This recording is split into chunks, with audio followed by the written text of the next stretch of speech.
In the United States, 46 Americans lose their lives due to overdose, and sadly, that often happens here in Illinois.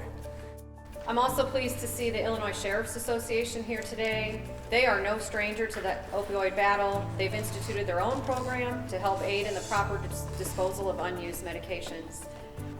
And you might be a little surprised that we first heard from our coalitions about the challenges associated with the misuse and abuse of prescription medicines 16 years ago. In 2016 alone, 1,900 of our neighbors died as a result of overdoses.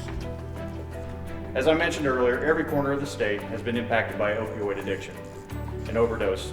However, what works in St. Clair County may not work in Clinton County.